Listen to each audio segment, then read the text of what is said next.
Hey guys, in today's video I'm gonna show you how to get Facebook Marketplace back. So for the first, open Facebook. Look here, my top bar not showing here to Marketplace option, and now I'm provide how you can get back. So click on to right corner,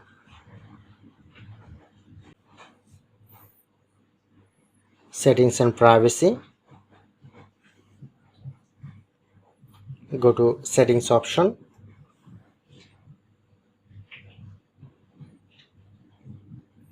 Scroll down. Click on to tab bar. Choose the first option and look at my marketplace is hidden. So click on to choose the first option, pin. Okay, and go back to check.